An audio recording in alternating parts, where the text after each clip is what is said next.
우리가 지난주에 불교의 선악관, 기독교의 선악관, 우리 상식적 차원의 선악관 그런 거 하고, 그 다음에 이제 살생, 오기 중에서 살생에 대해서 이제 조금 이야기했죠. 전쟁 났을 때 그런 이야기 좀 했습니다. 오늘은 이어서 불살생 계율을 조금 더 살펴보고, 그 다음에 이제 마지막이니까 개와 율에 대해서 개는 뭐고 율은 뭔지 그 이야기 좀 하고, 그 다음에 이제 불투도하고 불망의 그 5개 중에서 그 두 가지 살펴보고 전체적으로 마치는 걸로 그렇게 하겠습니다. 160페이지입니다. 160페이지. 부타 카페 1편입니다. 160페이지. 우리가 이제 저번에는 전쟁터에서의 그 살생하는 문제에 대해서, 그리고 안락사 문제에 대해서 그런 이야기 했습니다. 이제 오늘은 이제 살생 중에서 이제 자살, 불교에서는 자살을 어떻게 보는지, 그 다음에 이제 사람이 아닌 중생, 음식물로 우리가 생각하는 고기라고 말하죠. 그런 것에 대해서 우리가 어떻게 생각해야 되는가, 그 이야기를 좀 하고, 그 다음에 개화율에 대한 이야기를 하도록 그렇게 하겠습니다.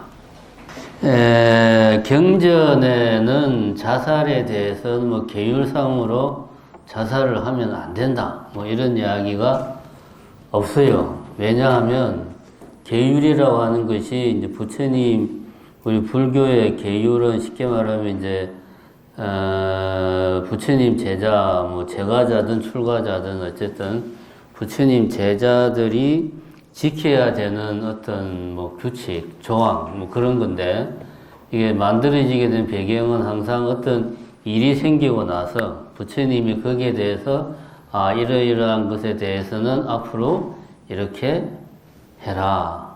이렇게 케이스 바이 케이스로 다 만들어진 거기 때문에, 자살 같은 경우는 계율이 이제 있을 수가 없는 게, 그 어떤 대상이 되는 사람이 예를 들어 자살이라는 어떤 행위를 했다.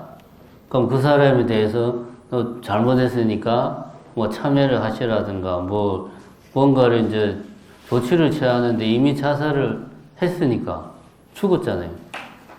죽은 사람에 대해서 뭘 어떻게 할 수가 없죠. 그래서 계율상으로는 자살에 대해서 자살을 하면 안 된다 이런 이야기는 없어요. 그런 이야기는.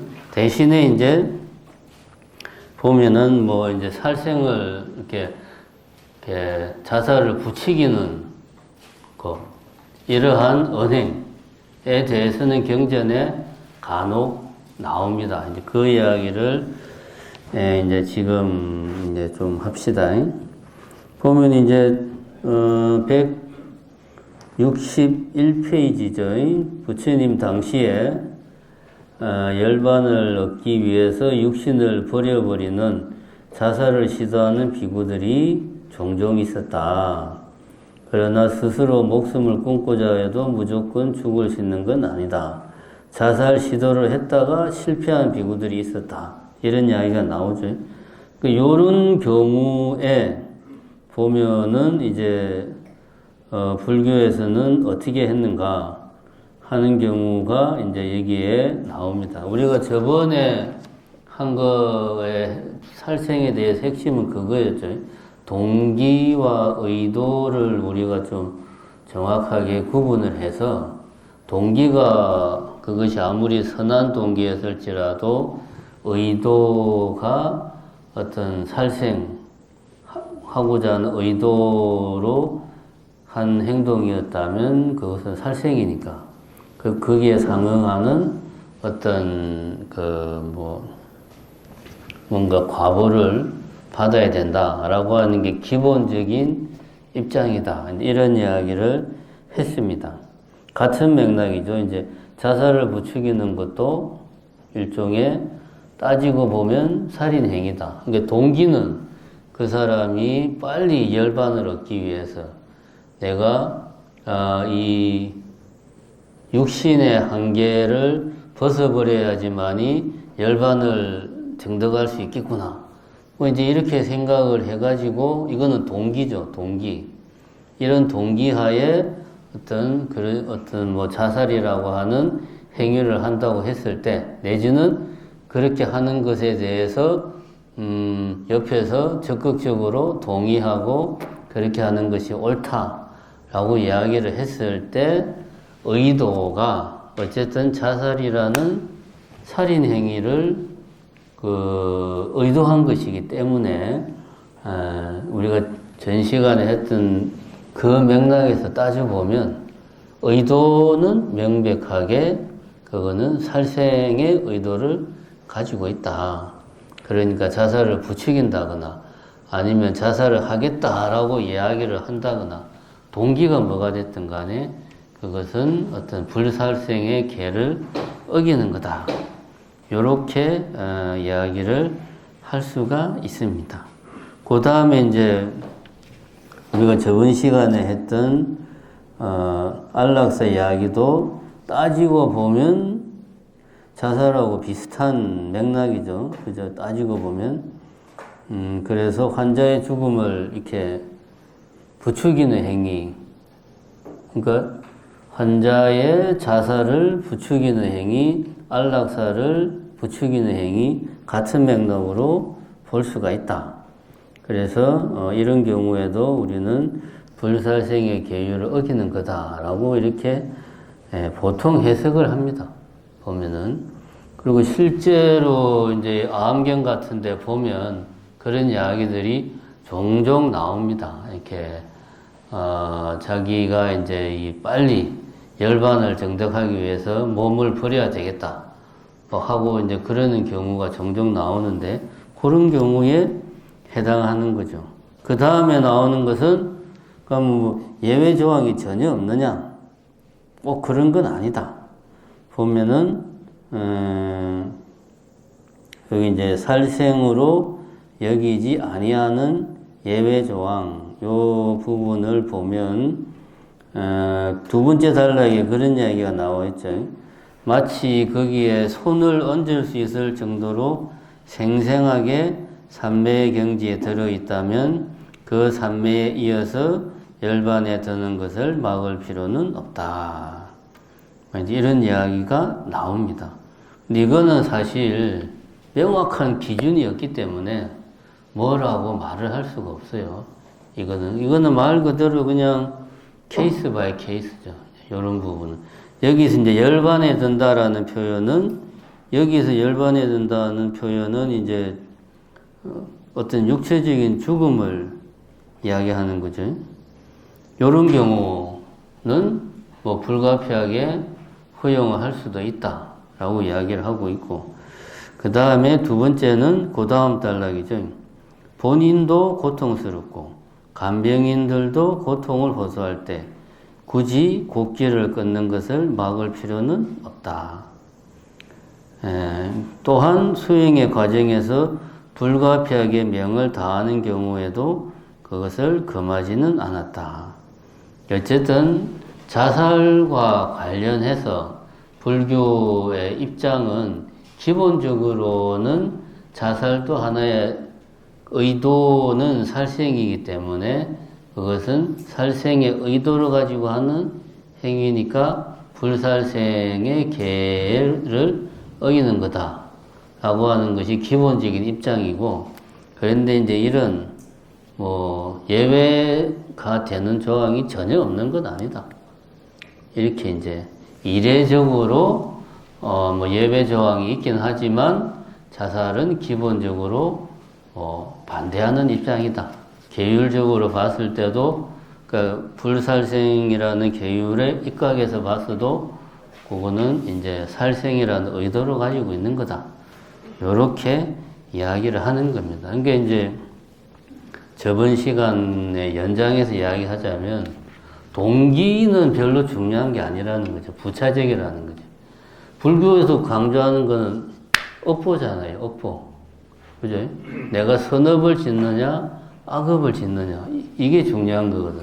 동기가 아무리 어떤 다수의 이익을 위한 것이라도 그것이 내가 어떤 악업을 짓는 거라면은 그거는 그 악업에 대한 과보는 당연히 따라오는 거다. 그러니까 이제 어떤 의도를 가지고 어떤 행동을 하느냐, 어떤 업을 쌓느냐, 요거를 보면 된다. 그렇게 이제 이해를 하면 되겠습니다.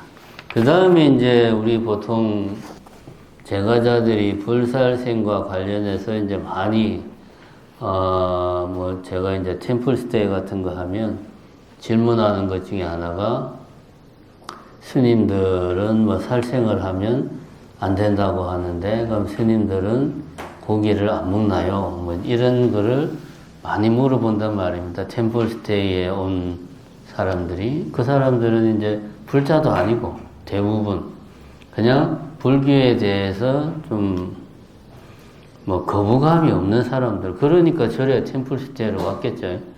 불교에 거부감이 있으면 당연히 안 오겠죠. 그냥 그 정도 수준의 사람들이기 때문에 뭐 이런 계율이나 이런 거에 대한 지식이 당연히 없죠. 그래서 항상 궁금해하는 게 그거예요. 스님들은 고기를 먹나요? 뭐 이런 질문 많이 합니다. 그러면 이제 제가 이제 항상 대답을 하죠. 원래 부처님은 고기 먹지 말라고 한 적이 없는데 불교에서 이제 자비심을 강조하다 보니 가능하면은 고기를 안 먹으려고 한다. 그래서 뭐 굳이 그러면 이게 뭐 이런 경우 복잡하니까 우리나라 같은 경우는 뭐 절 안에서는 철저하게 고기 자체를 뭐 하여튼 복이라고 간주되는 모든 종류는 안 먹는다. 거기 플러스해서 오신처라고 해가지고 5가지 매운 자극적인 채소도 안 먹는다. 뭐 오신채는 이제 파, 마늘, 달래, 부추, 홍거 하고 이제 5가지를 말하는데 홍거는 우리나라에는 없어요. 저거는 뭐 저 밑에 열대 쪽 뭐 그런 과일인 것 같아요. 그런 거가 들어가는 것까지 절안에서는 안 먹고 절 밖으로 나가면 우리가 뭐 예를 들면은 뭐 신도들하고 같이 중국집에 가서 짜장면을 먹는데 내 것만 따로 양파 빼고 고기 빼고 뭐 그렇게 주세요 하면은 이게 이제 상당히 같이 먹는데 상당히 거추장스럽고 또 이게 그 요리를 준비하는 입장에서도 난감한 일이기 때문에 밖에 나가서는 가능하면 삼가하되 뭐 크게 뭐 어떤 흐름을 거스르지 않는 선에서 최소한의 육식은 뭐 피할 수 없다. 뭐 그 정도 선으로 이제 이야기를 합니다. 또 그게 현실이고 보면은 그래서 이제 오늘은 여기서 보면 그런 말이 나오지. 3가지가 순수한 고기는 금하지 않는다. 요 이제 맥락이 보면 우리가 불살생에 이제 원래 이제 그 암경에 이제 그 불살생의 원문을 보면 저 이제 앞에 있을 건데 그 불살생이라 하는 것은 내가 스스로 죽이거나 아니면은 뭐 살생을 하라고 내가 지시를 하거나 아니면은 내가 살생하는 거를 뭐 받거나 뭐 이런 어떤 살생과 직간접적으로 내가 연관을 가진 것을 살생이라고 뭐 이제 그렇게 이야기를 하죠. 보면은 그런 맥락에서 이야기를 하는 겁니다. 그러니까 고기를 부처님은 아예 육식을 금한다라는 이야기를 안 했어요. 다만 이제 가능하면은 뭐 육식은 안 하는 게 좋은데 그걸 뭐 우리 그러니까 불교 부처님 제자들 출가자들은 이제 보통 이제 남자 출가자는 비구라고 그러고 여성 출가자는 비군이라고 그러는데 이게 이제 말뜻이 걸사라는 뜻이란 말입니다. 구걸하는 선비다. 어쨌든 얻어먹는 사람들이니까 뭐 쉽게 말하면 얻어먹는 주제에 나 그거 싫으니까 다른 거 주세요. 이렇게 할 수 없다 이거지. 그래서 이제 공약물에 대해서는 어떤 판단을 하면 안 된다는 게 불교의 기본 입장이에요. 그러니까 남방불교에서는 그 원칙에 철저히 지켜가지고 공양 들어오는 것은 다 먹습니다. 뭐 닭튀김, 뭐 등등등 다 먹어요. 공양물이 들어오면 그대로 다. 같은 맥락에서 이제 여기 보면 그런 게 나오죠. 세 가지가 순수한 고기는 금하지 않는다. 이제 세 가지가 순수하다는 말은 불살생의 개에 입각해서 봤을 때, 그 틀에서 봤을 때 불살생에 뭐 해당된다고 볼 수 있는 게 그 신도가 직접 고기를 뭐 돼지를 직접 도축을 했거나 아니면 저 돼지를 잡아주세요 라고 지시를 했거나 아니면 여기다 나오지만 정황상 어제 뭐 마을을 지나가는데 돼지를 잡는 모습을 봤는데 마침 그 다음 오늘 A라는 그 마을의 신도가 돼지고기를 올렸다. 그럼 이제 정황상 이 돼지가 그 돼지일 가능성이 높잖아요. 이런 경우 이제 이런 세 가지에 해당되지 않으면 먹어도 된다. 여기 이제 162페이지 밑에서 두 번째 보면 나오죠. 부처님은 제가 신도가 스님에게 공양을 올릴 때 그것이 육고기라 하더라도 세 가지가 순수하면 받을 수 있다. 첫 번째는 스님의 공양을 위해 동물이 살생되었음을 보지 않고 또 살생되었다고 듣지 않고 또 살생되었다고 의심할 만한 정황이 전혀 없는 그런 고기라면은 먹어도 된다. 쉽게 말하면은 이미 죽어 있는 동물의 어떤 고기는 공양을 올려도 된다. 그런 이야기죠. 더 쉽게 말하면은 마트에 가서 포장되어 있는 뭐 삼겹살이나 이런 걸 사가지고 와서 요리를 해서 공양을 올리는 거는 문제될 것이 없다. 뭐 그런 이야기죠. 쉽게 말하면 그런 이야기입니다. 그 다음에 이제 그게 이제 여기 나오는 이야기고요. 그 다음 이야기는 제가 이제 아까 한 이야기죠. 공양물을 어떤 출가자의 입장에서 나는 육식을 하지 않으니까 육식은 공양물에 육식을 올리지 마세요 라고 뭐 한다든가 아니면은 요즘은 내가 뭐 몸이 뭐 이러저러 하니까 뭡니까 수삼을 좀 먹어야 될 것 같은데요. 특정한 공양물을 뭐 요구를 한다든가 이렇게 하면은 안 된다는 거지. 왜냐하면은 비구는 걸사니까 그냥 주는 대로 먹어라. 이게 이제 우리 제가 송광사에서 이제 어른 스님들 모시고 살 때 보면 맨날 듣는 이야기가 그거였어요. 주는 대로 먹어라. 그냥 뭐 주는 대로 밥이면 밥, 죽이면 죽, 머리 푹 숙이고 주는 대로 먹어라. 항상 귀에 못이 박히게 들었습니다. 우리는 반찬 투정하지 말고 뭐 그냥 반찬이 많네, 작네, 짜네 뭐 이런 이야기 하지 말고 그냥 항상 그런 이야기를 하도 많이 들어가지고 그게 이제 뭐 당연하게 생각을 하고 있습니다. 그런 맥락이죠. 그럼 이거는 이제 출가자 입장에서 육식의 문제를 이야기한 거고, 제가자 입장에서는 그러면 어떻게 해야 되냐. 좀 고민이 되죠. 여기 이제,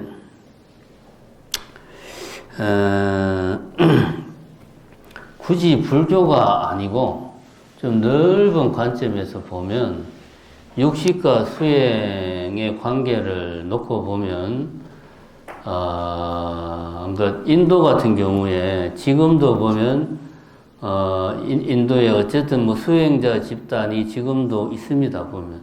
수행자 집단이, 있는데, 그 수행자 집단의 상당 부분이 육식을 안 해요. 불교 말고, 그러니까 우리가 말하는 힌두교 출가자. 바라몬 계급 중에서 이제 출가해가지고 수행만 하는 그런 사람들 같은 경우도 보면 대부분의 경우 육식을 안 해요. 인도의 그 힌두교도 뭐 당연히 종파가 하나만 있는 게 아니겠죠. 뭐 여러 개 있겠죠. 그래서 힌두교의 어떤 제일 전 세계적으로 가장 사람들이 많이 모이는 축제를 인도에서 해요. 힌두교의 어떤 축제인데, 뭐, 인더스 강과 무슨 강이 만나는, 거기에서 뭐, 몇 년에 한 번씩 그 물에 이렇게 목욕을 하면은, 이제 내가 다음 생에 좋은 몸을 받는다, 뭐, 이런, 그런 믿음에 따라서 힌두교도들이 많을 때는 막 몇천만 명이 며칠 동안 몰려서 하는 그런 축제가 있어요. 이름은 기억이 안 나는데. 그런 축제에 보면은 제일 먼저 그 강물에 들어갈 수 있는 권리가 누구한테 있냐 하면은 힌두교 수행자들한테 있어요. 제일 먼저. 그러니까 이제 수행자들이 먼저 들어가고 나서 그 다음에 이제 다른 사람들이 들어갈 수 있는데, 그때 이제 보통 보면 한 12개 정도 집단의 수행자들이 이렇게 자기네들 나름대로, 그 중에는 이제 옷을 하나도 안 입는 수행자도 있고, 머리를 깎은 수행자도 있고, 머리를 안 깎는 수행자도 있고, 여러 하여튼 스타일이 있는데, 그 수행자들의 한 70% 이상이 육식을 안 해요. 왜냐하면 수행과 육식은 그렇게 잘 안 맞습니다. 실제로 잘 안 맞아요. 그러니까 내가 집중적으로 수행을 할 때는 육식을 멀리 하는 게 좋습니다. 집중적으로 수행할 때는. 그 실제로 해보면 고기 같은 거를 먹고 이제 참선을 한다고 앉아 있으면은 잘 안 돼요. 이게 이제 정확한 이유는 잘 모르겠는데 어쨌든 잘 안 됩니다. 그렇기 때문에 물론 이제 일상생활 할 때는 본인 나름의 기준으로 그냥 하시면 되고, 내가 좀 요번 한 달 정도는 좀 수행을 좀 이렇게 기간을 정해서 열심히 해야 되겠다. 그러면 그 기간 동안은 가능하면은 좀 육식은 멀리하고 수행을 하는 게 좋습니다. 그거는 불교에만 해당되는 게 아니고, 도교 같은 경우도 이제 불교가 인도에서 이제 중국으로 넘어왔을 때 어떤 기존에 중국에 있던 것 중에 그나마 좀 유사한 게 도교 계통이었단 말입니다. 노장사상. 공이 어떻고, 유의, 무의에 자꾸 이래서 하니까 좀 뭔가 좀 비슷하니까. 그래서 이제 우리가 이 기존의 불교 용어를 중국에서 번역할 때 도교, 노장 쪽의 용어를 많이 차용해서 썼죠. 공이나, 무의나 이런 것들. 그 도교에서도 수행할 때 육식을 멀리 해요. 도교 수행, 그런 수행할 때. 같은 맥락입니다. 이게 모든 웬만한 수행에서는 육식하고 어떤 마음 수행하고는 좀 이것이 코드가 잘 안 맞는다.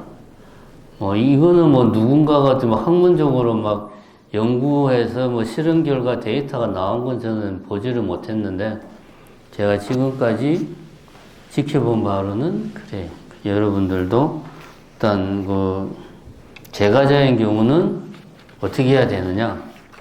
아까 말했듯이 일상생활은 본인 기준에 이거 해서 하시고, 다음에 이제 어떤 내가 좀 나름 수행 기간을 정해서 뭔가 해야 되겠다. 그럴 때는 가능하면 육식은 멀리 하는 게 좋다.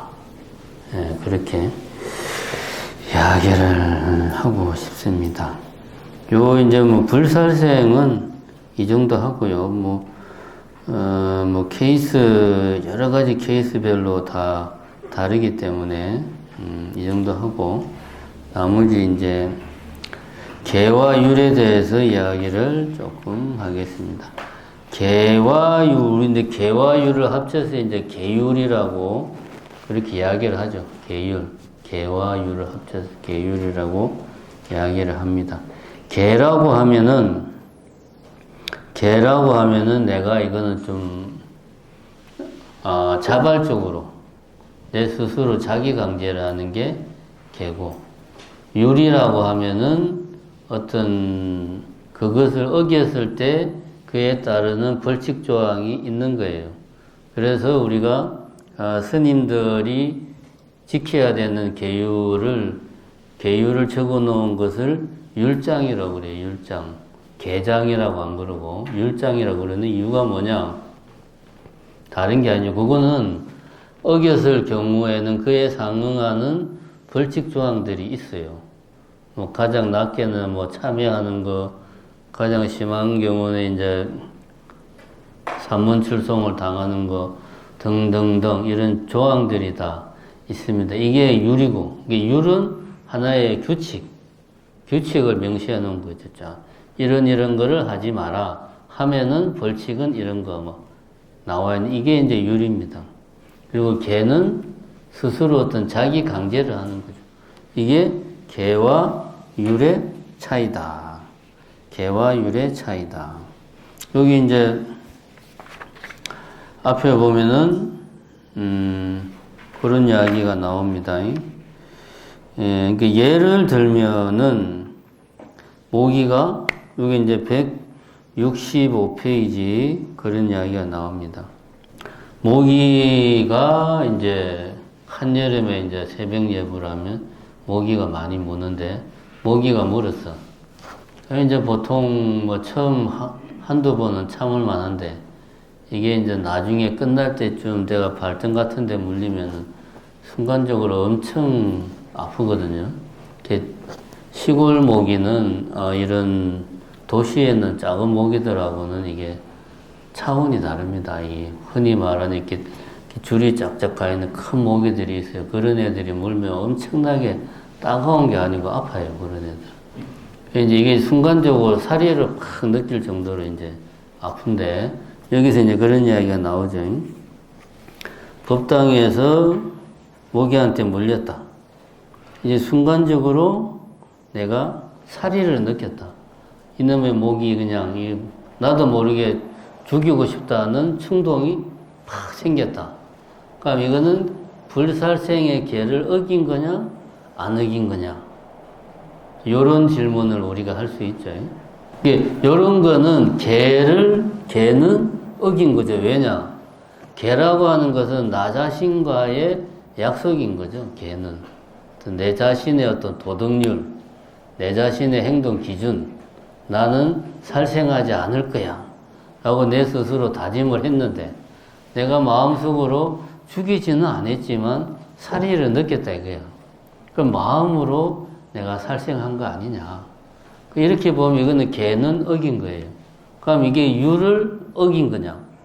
근데 이때는 문제가 좀 다르죠. 율을 어긴 건가요? 어기지 않은 건가요? 이거는? 율은. 근데 율은 이제 어겼다고 보기는 힘들죠. 근데 이제 만약에 송강사 스님들, 청규 스님들이 이제 지켜야 되는 생활 규칙이 있어요. 그걸 보통 청규라고 그러는데, 청규에 그런 조항이 있다고 칩시다. 예불 중에 모기에 물려서 사리를 느꼈다고 한다면 이것은 참회를 해야 된다. 뭐 이런 조항이 있다면 율을 어긴 거죠. 그럼 이제 그럼 사리의 기준이 뭡니까 하면은 뭐 할 말은 없지만, 그럼 좀 더 예를 더 좀 구체적으로 하기 위해서 여기 이제 그 다음 이야기가 나오지. 그래가지고 법당에서 사리를 팍 느꼈는데 이제 어떻게 참고 예불을 끝내고 나와서 보통 새벽에 이제 예불하고 나면은 아침 공양하기 전까지 이제 간경을 해요. 경전 읽는 거래요, 크게. 간경을 하면은, 거기는 이제 하도 모기들이, 스님들이 그냥 수십 명이 쫙 간경을 하는데, 무방비 상태니까 모기들 입장에서는 천국이 따로 없죠. 모기들 입장에서는. 그러니까 이제 하도 모기들이 피를 많이 빨아먹으니까 애들이 제대로 움직이지를 못해요. 그래가지고 이런 게 내가 책을 펴놓고 강경을 하면 얘가 배가 너무 부르니까 여기에 그냥 픽 쓰러져가지고 이 피가 칠칠칠 나오냐 똥꼬로 그냥 사람으로 치면은 너무 많이 먹어서 토하는 거지 그냥 그 정도로 많이 먹어서 제대로 날지도 못해요. 하도 피를 많이 먹어 누구 핀지도 모르지. 이런 경우에 이 모기가 이제 내 앞에서 내가 강경을 하는데 왔다 갔다 한다. 그래서 그냥 나는 사리가 없었어. 그냥 눈앞에서 왔다 갔다 하니까 저리 가라 하고 이렇게 했는데 얘가 하도 배가 불러서 피하지를 못한 거지. 툭 맞아가지고 떨어져서 죽은 거야. 실제로 이런 경우가 있습니다. 하도 피를 많이 빨아먹어가지고 제대로 움직이지도 못해요. 이런 경우는 내가 뭐 살해하겠다는 의도는 거의 없었지만 어쨌든 살생을 했잖아요. 근데 이제 만약에 아까 이야기했듯이 뭐 모기를 죽이면 지장전에서 3일간 참여를 해야 된다 라고 하는 청규에 그런 조항이 있다. 그럼 이게 이제 일종의 이제 율장에 해당하는 거거든요. 부처님 당시에 율장은 아니지만 송광사 스님들이 우리가 이런 걸 지키자 라고 해서 정한 거니까 그럼 이거는 이제 내가 그 청규를 어긴 거기 때문에 참여를 해야 되는 거죠. 그러니까 좀 확대 해석을 하면 율을 어긴 거죠. 이게 이제 율입니다. 개와 율은 이렇게 다르다 하는 거를 우리가 명심을 해야 되겠습니다. 그래서 여기 보면은 166페이지 개는 나 자신과의 약속이자 도덕이다. 그래서 뭐 거기 저 밑에 보면 오개라고 이야기하지 오율이라고 하지 않는다. 이런 이야기가 나오죠. 오개라는 것은 벌칙에 따르는 법률이 아니라는 뜻이다. 그리고 자발적으로 불자라면 이것을 행하도록 노력하라는 것이지 이것을 어기면 벌을 주는 것은 아니다. 그래서 이제 우리가 수계식도 수계식이라고 하지 수율식이라고 수계율식 이렇게 말 안 하잖아요. 내가 계를 받는 거예요. 왜냐하면은 계라고 하는 것은 내 스스로 내가 내 행동에 대해서 이런 거는 내가 지켜야 되겠다 라고 하는 어떤 행동의 기준을 내가 정하는 게 아니고 부처님 당시부터 내려오는 딱 정해져 있는 그 계를 나의 것으로 받겠다. 이걸 이제 계체를 받는다라는 표현을 써요. 개의 몸이 나에게 들어온다. 내 안에 개체가 생긴다. 몸체자를 써서. 그래서 수계식이라고 하지 뭐 수율식이라든가 수계율식 이런 표현을 안 쓰는 거죠. 그러니까 내가 계를 받으면 그 계를 내 스스로 지키기 위해서 노력을 해야 되는 거죠. 내가 그거를 안 지킨다고 해서 뭐 어떻게 되는 건 아니지만 내 자신과의 약속이고 내가 수계를 했다는 거는 내가 이 계를 지키겠다는 거를 여러 사람들이 있는 가운데 그 다음에 이제 큰 스님으로부터 큰 스님이 내리는 계를 내가 받은 거는 그 계를 지키겠다는 거를 큰 스님들 앞에서 약속을 하는 거니까 그래서 이제 수계식이라는 게 불자들에게는 큰 의미가 있고 중요하다고 이야기를 하는 거예요. 우리가 보통 좀 이제 불교에 좀 몸을 담아서 신행생활을 좀 이제 하신 분들은 수계식 하면은 법명을 새로 받는 날 이렇게 이제 보통 상식적으로 많이 생각하는데 원래 의미는 내가 어떤 계체를 갖는 거예요. 그래서 내가 오계를 꼭 지키겠다라고 내 스스로 다짐하고 그것을 여러 사람들 앞에서 약속하는 자리죠. 뭐 그렇다고 뭐 안 지킨다고 해서 뭐 부처님이 막 꿈에 나타나가지고 예의 못된 놈 뭐 그러진 않습니다만은 어쨌든 지키려고 노력하는 거죠. 자, 그 다음에 이제 율은 벌칙이 강제되는 공동체의 규칙이다 하는 이야기 이게 나오죠. 율이라고 하는 것은 규칙이다. 그래서 뭐 경찰, 공무원 등을 보면 어떤 잘못을 했을 때 정직, 뭐 감봉, 경고, 심할서 뭐 이런 처벌 형식이 존재하듯이 불교에서도 어떤 규칙을 어겼을 때 그에 상응하는 어떤 처벌이 있다. 이런 경우를 우리가 율이라고 한다. 이런 이야기를 했습니다. 그래서 계와 율을 혼동하지 말자. 자, 요렇게 이제 계와 율에 대해서 이해를 하고, 이제 불투도에 대해서 이야기를 좀 하고 좀 쉬도록 합시다. 자, 불투도는 167페이지 제일 밑에서 두 번째 단락 보면 불투도라는 말을 직역하면 도둑질 하지 말라. 그런데 이 말은 한자 문화권으로 넘어오면서 생긴 말이고 원래 인도 말로는 주지 않은 남의 것을 가지지 말라라는 뜻이다. 예, 요게 이제 중요하죠. 이거 그냥 불투도, 도둑질 하지 말라라고 우리가 이해하는 거하고 주지 않은 남의 것을 가지지 말라라고 이해하는 거하고는 느낌이 상당히 다르죠. 그 다음에 이어지는 말이 있다. 내가 직접 남의 것을 빼앗거나 훔치거나 줍지 마라. 남을 시켜서 남의 것을 빼앗거나 훔치거나 줍지 마라. 내가 아닌 남이 남의 것을 빼앗거나 훔치거나 줍는 것을 보고 즐거워하지 마라. 이것이 불투도의 내용이다. 이렇게 보면 범위가 상당히 넓죠. 우리가 상식적으로 생각하는 도둑질 안 하는 건 아주 좁은 거고, 이렇게 보면 범위가 상당히 넓습니다. 어떻게 보면은 현대적인 용어로 보면 어떤 뭐 정의구현, 공정한 사회, 평등한 사회 구현, 이런 개념에 상당히 가깝습니다. 이거 보면 이제 첫 번째 그거잖아요.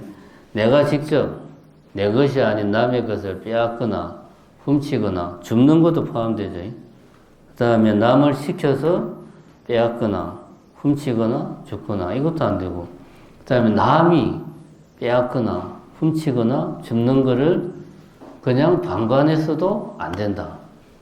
이렇게 상당히 범위가 넓습니다. 그래서 168페이지를 보면 여기 이제 뭐 그런 예가 있죠. 과대 포장의 문제를 예를 들어보자. 그러니까 원래 이게 그 표면에 여기 새우깡이 100g이다. 딱 그 표면에 100g이라고 적혀 있는데 실제로는 100g이 아니고 80g만 넣고 나머지는 뭐 질소 이런 걸 빵빵하게 넣어서 어쨌든 100g으로 만들었다고 치자. 그럼 실제 새우깡은 80g이고 어쨌든 그렇게 해서 100g을 만든 경우는 이거는 따지고 보면은 20g을 남의 것을 내가 부당하게 취한 것과 같다는 그런 맥락으로 이해를 할 수 있는 거죠. 그러니까 좁은 의미의 도둑질만 도둑질하지 말아에 해당되는 게 아니다. 왜냐? 원래 한자 문화권으로 넘어오면서 도둑질하지 말라라고 이렇게 이야기하기 전에 원래 율장에 나오는 말을 그대로 보면 이거는 일종의 어떤 불공정한 것을 해서는 안 된다. 평등하게 해야 된다. 뭐 정의롭게 해야 된다. 이런 개념하고 상당히 유사하다. 이렇게 폭넓게 우리가 생각을 해야 된다. 다음에 그런 이야기도 나오죠. 직원을 고용을 했는데 예를 들면은 뭐 지금 우리나라는 뭐 최저임금제라는 게 있잖아요. 그럼 사회적인 약속이란 말이에요. 이러이러한 사람이 일을 하면은 이 사람의 최저임금, 이 사람이 받아야 되는 급여가 얼마 이상은 돼야 된다. 이게 사회적으로 검증이 된 거란 말이에요. 그럼 그만큼을 줘야 되는데 그만큼을 주지 않으면 그 사람이 받아가야 당연히 사회적으로 합의된 받아가야 될 금액 중에 일부를 안 준 거는 내가 그 사람의 것을 내가 부당하게 취한 거라 같다는 거지. 이런 것도 불투도에 해당된다. 그러니까 불투도의 범위가 상당히 넓다. 정의의 개념, 평등의 개념, 그런 쪽으로 우리가 생각할 수 있을 정도로 넓게 생각을 해야 된다. 그 다음에 이제 나오는 이야기는, 이거는 이제 우리가 불교 교리를 공부를 하는 차원에서 불투도를 우리가 어떻게 이해를 해야 되느냐. 말 그대로 남의 것을 부당하게 취하지 말라, 빼앗거나 훔치거나 죽거나 그런 이야기를 우리가 어떻게 이해를 해야 되는가. 그러면 우리가 좀만 생각해 보면, 그러면 이거는 내 것이 따로 있고 남의 것이 따로 있고 이거를 불교에서 인정하는 거 아니냐, 이렇게 우리가 생각을 할 수가 있다. 말 그대로 액면 그대로 놓고 보면 그렇죠. 남의 것을 부당하게 취하지 말라고 하니까 남의 소유를 인정하고 나의 소유를 인정하는 거니까, 그러면 불교에서 그러면 무소유 정신을 강조하는 거하고 이게 모순이 되지 않냐, 이렇게 우리가 생각을 할 수가 있습니다. 이 부분에 대해서 이렇게 두 가지 측면에서 이해를 해야 된다. 첫 번째는 현실적인 측면, 두 번째는 불교의 독특한 불교의 근본 사상인 연기의 측면에서 이 두 가지를 이해를 해야 된다. 현실적인 측면은 요거는 이제 우리가 명심을 해야 될 게, 불교에서 이야기하는 오계가 이게 불교의 고유한 게 아니라는 거지. 부처님 이전에 이미 인도 사회에서는, 인도 사회뿐만 아니고 다른 문명 사회에서도 살인하지 마라, 도둑질하지 마라, 음행하지 마라, 거짓말하지, 이런 기본적인 도덕 윤리는 웬만한 문명 사회에서는 다 있었어요. 그 당시에 이미. 그래서 이제 기독교에서는 뭡니까, 십계명 같은 것도 나오고 막 그러잖아요. 십계명의 내용이 많은 부분 오계하고 이렇게 공통되는 부분들이 많습니다.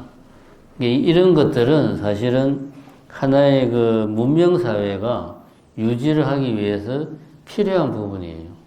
지금 우리 사회에 문제가 뭐냐 하면, 모든 것을 법대로 이제 하자라고 하는 그런 생각들을 사람들이 많이 해요.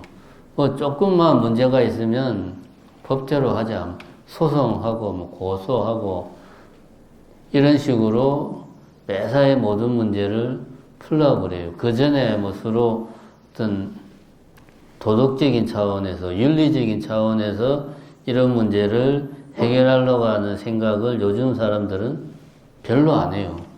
보면 법대로 하자는 생각이 아주 강합니다. 우리가 이제 내가 이제 이렇게 말하면 감이 잘 안 올 수가 있는데, 우리가 클 때, 그러니까 한 80년대, 70년대, 그때는 사실 TV에서 하는 드라마나 영화들은 거의 대부분 이제 미국 영화였어요. 그죠? 미국 외화라고 우리가 말하는, 우리가 극장 가서 보는 것도 그렇고, 집에서 TV로 보는 드라마도 그렇고, 대부분 다 미국 거였어요. 우리나라 건 별로 없었어요.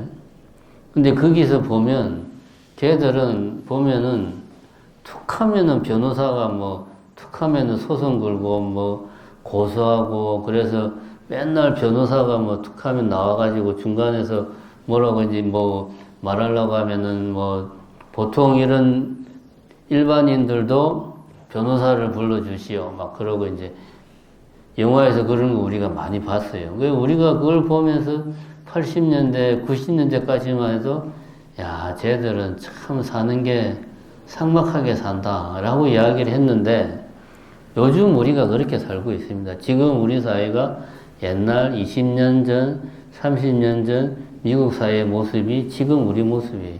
지금 우리가 그렇게 살아요. 보면은.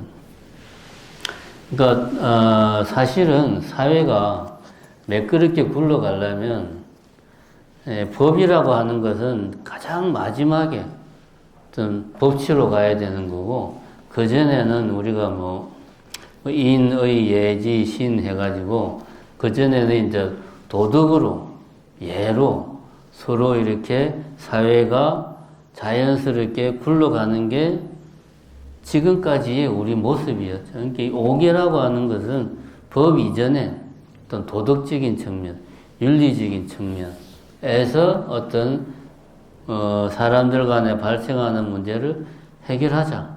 그럴 때 기준이 예를 들면 이런 것들이 하나의 현실적인 측면에서 기준이 되어서 우리가 법까지 가기 전에 그 전에 당사자들끼리 이런 문제 저런 문제들을 해결할 수 있는 그런 게 사실은 도덕의 역할이고 윤리의 역할인데, 이게 지금 우리 사회는 도덕이나 윤리가 자기 힘을 제대로 자기 역할을 못하다 보니까 뭐든지 법에 다 사람들이 의지를 하는 거죠.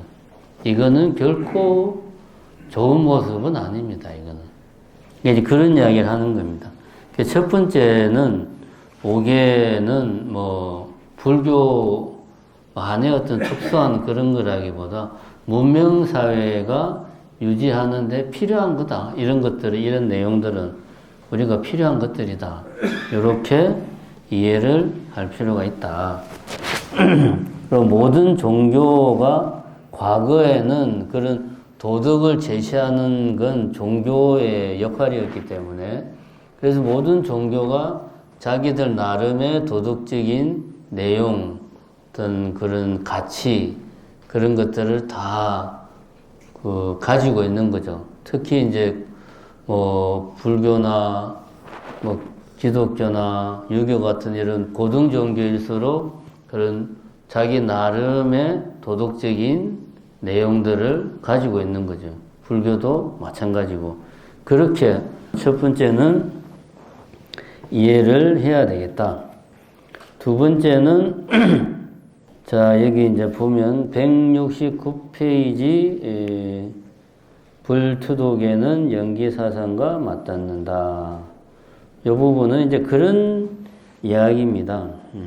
내가 돈을 주고 이 시계를 샀기 때문에 내 것이다. 이 시계가 내 것인 이유를 거슬러 올라가면 내가 열심히 일을 해서 돈을 벌어서 시계를 샀기 때문에, 즉 나의 노동력이 그 안에 들어가 있기 때문에 내 것인 것이지, 나의 소유라는 것은 눈에 보이는 것이 아니다. 그러니까 이 이야기는 그런 말이죠. 여기 이제 내 시계가 있다. 그럼 이 시계에 어디에도 내 시계라는 표시가 들어가 있는 게 없다라는 거죠. 아무리 내가 눈을 크게 뜨고 봐도, 아니면은 우리가 살고 있는 집, 이 집은 내 집이야. 이게 내 집이라는 그 집 어디를 아무리 살펴봐도 내 집이라는 표시가 없어요. 단지 어디에 있습니까? 저기 등기소 서버에 전산 데이터 상으로 내 거라는 데이터만 있는 거예요. 정보만. 그거는 정보지 나의 소유라는 그것도 실체가 아니에요. 우리가 이거를 헷갈리면 안 됩니다. 그래서 이것이 내 것이라는 것하고 나의 어떤 노동이 여기에 들어가 있다는 것하고는 좀 우리가 다른 범주에서 생각을 해야 된다. 근데 우리가 이거를 내 것이다라는 생각을 먼저 가지고 대하다 보니까 내 것, 남의 것을 나누는 것이지, 이런 그 소유의 관계로 보면은 곤란하다. 이 이야기를 첫 번째로 이제 하고 싶고, 이 이야기를 확대를 하면은 결국 내 것이라고 하는 것은 나의 노동이 거기에 들어가 있다는 거지 다른 의미는 없다는 거죠. 그러면 나의 노동이라고 하는 그 내 것에는 나의 노동만 들어가 있느냐? 그건 아니라는 거죠. 나의 노동뿐만 아니라 다른 사람들의 내가 아는, 내가 모르는 수십, 수만 명의 사람들의 노동이 그 안에는 들어가 있는 거죠. 이건 엄밀하게 따지면은 100% 내 거라고도 볼 수가 없죠. 이게 이제 연기적인 관점에서는 우리가 이렇게 이야기를 해야 된다. 요거를 우리가 조금 범주를 달리 이해해서 고민을 하자. 그래서 169페이지 제일 밑에 달락 보면 단순히 남의 것이니까 손대지 말라는 것이 아니고 내가 여기에 기울인 노력이 얼마만큼인지를 생각하라는 것이다. 당신이 여기에 기울인 노력이 거의 없는데 그것을 가져가거나 빼앗아가거나 훔치는 것은 여기에 많은 노력을 기울인 이들의 공을 부정하는 것이다. 그런 의미에서 불투도계를 바라볼 필요가 있다. 요거는 우리가 계속 그 이야기를 이제 할 때 불교에서는 행위를 강조하지 누가 그런 행위를 했는가를 강조하는 게 아니라고 제가 여러 번 이야기했죠. 그 공의 핵심은 작자는 없지만 행위는 존재한다. 이게 이제 공의 핵심이다라고 이야기했는데 그런 관점에서 불투도계를 이해하면 이거는 내 거, 이거는 남의 거 이렇게 이해하지 말고 여기에 나의 노력, 나의 행위가 얼마나 들어가 있는가 여기에는 어떤 사람의 노력, 행위가 얼마나 들어가 있는가 그런 관점에서 우리가 볼 필요가 있다. 예를 들면은 시계가 있는데 이 시계를 만드는데 나의 공은, 나의 노력은 거의 들어가 있지 않는데 이것을 내가 나의 이익을 위해서 마음대로 취한다 하는 것은 올바르지 못하다. 뭐 그런 이야기죠. 그런 관점에서 우리가 이해를 해야 된다. 이거를 또 역으로 말하면 이거는 내 거라고 하는 것도 그 안에는 내가 들인 공, 내가 들인 노력은 일부지 전체가 아니라는 거죠. 그렇기 때문에 내가 이것을 내 것이지만 남에게 줄 때도 무주상보시의 근거가 그런 측면에서는 또 있는 거예요.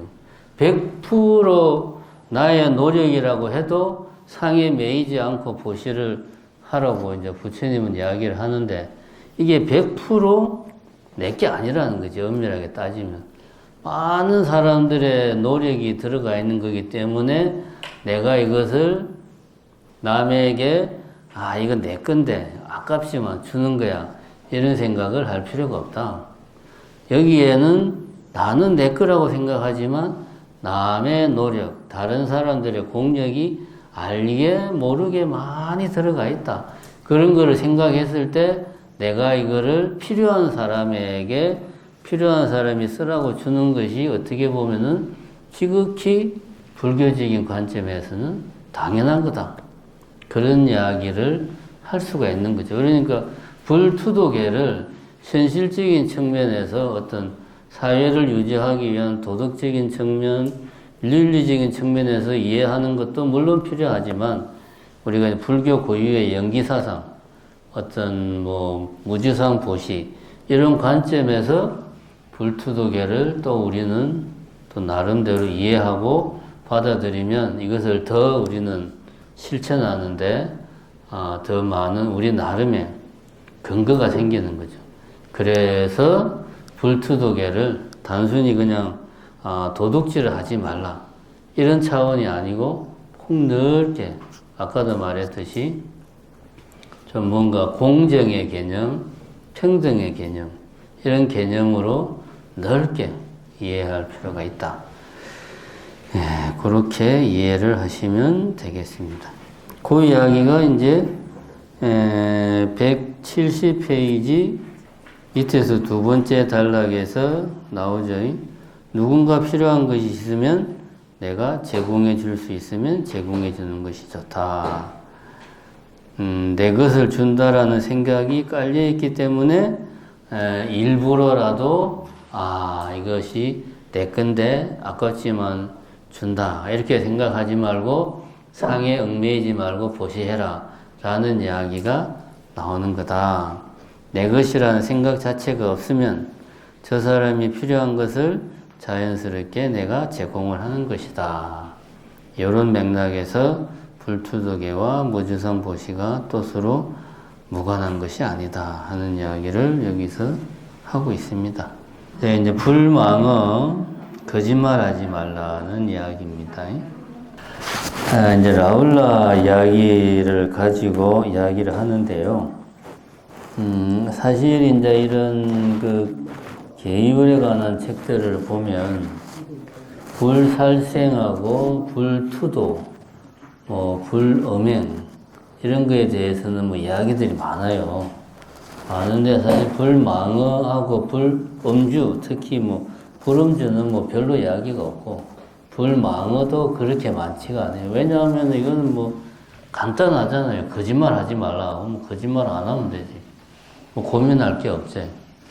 근데 이제 그때 제가 기획을 해보니까 그래서 불망으로 본문을 해야 되는데 자료가 특별히 없어가지고 막 찾다 보니까 요 이야기가 나오더라고요. 부처님이 라울라에게 이제 한 이야기가 나오길래 이거를 보고 저도 좀 많이 좀 공부가 됐습니다.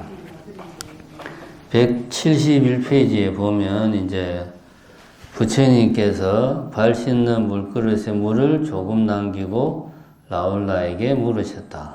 라울라야, 너는 이 물그릇에 물이 조금 남아있는 것이 보이느냐? 그렇습니다, 세존이시여. 라울라야, 고의로 거짓말하는 것을 조금도 부끄러워하지 않는 자들의 출가수행이란 이와 같이 조금나마 하찮은 것에 지나지 않는다. 이렇게 부처님이 이야기를 했다고 합니다. 요거는 이제 당시 인도, 지금 남방도 크게 다르진 않은데 당시 인도의 이제 수행자들의 생활을 알면 요 말이 무슨 말인지가 이해가 됩니다. 일단은 밖에 나갈 때 맨발로 다니기 때문에 나갔다가 탁발을 하러 나가든 어쨌든 나갔다가 들어오면 기본적으로 발을 씻어요. 항상 이렇게 경전에 보면 항상 이런 이야기가 나옵니다. 금강경도 보면 제일 처음에 시작할 때 세족이 부자이자 시 장로 수벌이 나오잖아요. 세족이 발을 씻고 부자이자 자리에 앉아서 장로 수보리에게 어쩌고 저쩌고 이게 처음 이제 금강경 시작하는 대목이죠. 이게 이제 부처님께서 탁발을 하고 와서 뭘 했느냐? 제일 먼저 발을 씻었다. 왜냐? 맨발로 나갔으니까. 이제 밖에 나갔다가 들어오면은 당연히 발을 씻어야 되는 거예요. 우리는 신발을 신으니까 발을 씻을 필요가 없는데 그래서 발을 씻은 겁니다.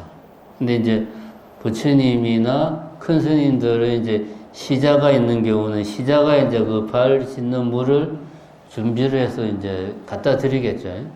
그러니까 이제 그 물을 받아서 이제 발을 씻겠죠. 그런 이야기를 지금 하고 있는 겁니다. 탁발을 갔다 와가지고 라울라가 준비한 그 발 씻는 물을 부처님께서 받아가지고 발을 씻고 나서 그게 이제 그냥 물을 버려도 되는데 조금 남겨가지고 라울라에게 이런 이야기를 한 거죠. 그러니까 이제 생활 속에 본문을 한 거죠. 여기서 우리가 이제 잘 주의해서 봐야 될 게 세 가지죠. 마지막 문장, 라울라야 고의로 거짓말하는 것을 조금도 부끄러워하지 않는 자들의 출가 수행이란 이와 같이 조금나마 하찮은 것에 지나지 않는다. 요 문장을 보면 첫 번째는 이제 고의로 거짓말을 고의로 거짓말을 하느냐, 내가 전혀 모르고 거짓말을 하느냐, 이것의 차이가 크다는 이야기죠. 고의로 한다는 것. 두 번째는 거짓말을 하고도 부끄러워하지 않는 것. 세 번째는 누가 이렇게 했느냐, 출가 수행자냐, 제가자냐, 이 세 가지를 유의해서 볼 필요가 있다. 첫 번째는 이게 이제 불망어계를 어긴다고 할 때는 고의로 거짓말하는 것을 주로 이제 염두에 두고 우리가 생각을 해볼 필요가 있다. 여기 이제 얘가 나온 게 이제 제가 어릴 때 이야기가 나오죠. 제가 이제 고향이 부산입니다. 부산이라서 서울이 아니기 때문에 지금도 뭐 그렇지만 서울역 앞에 그 대우 빌딩이 있잖아요. 대우 빌딩이 있는데 그때 뭐 정확한 이유는 모르겠는데 어릴 때 이제 나는 그게 현대 빌딩으로 철석같이 나는 믿고 있었던 거지. 왜인지는 모르겠어 하여튼. 나는 하여튼 그렇게 알고 있었어요. 근데 이제 형이 저건 대우 빌딩이야. 그러니까 내하고 싸운 거야. 나는 현대 빌딩이라고 싸우고 형은 대우 빌딩이라고 그러고. 내가 목소리가 더 커가지고 이겼어 내가. 그러니까 형 입장에서는 얼마나 황당했겠어요. 참 말도 안 되는 소리를 빠득빠득 우기니까 이런 경우에 여기는 이제 고의로 내가 대우 빌딩인지 아는데 형한테 이기려고 일부러 현대 빌딩이라고 주장한 게 아니고 나는 현대 빌딩이라고 철석같이 믿고 있었던 거지. 이런 경우는 고의로 거짓말한 게 아니라는 거지. 이런 경우를 불망어에 해당한다고 볼 수 있냐, 그런 이야기를 하는 거죠.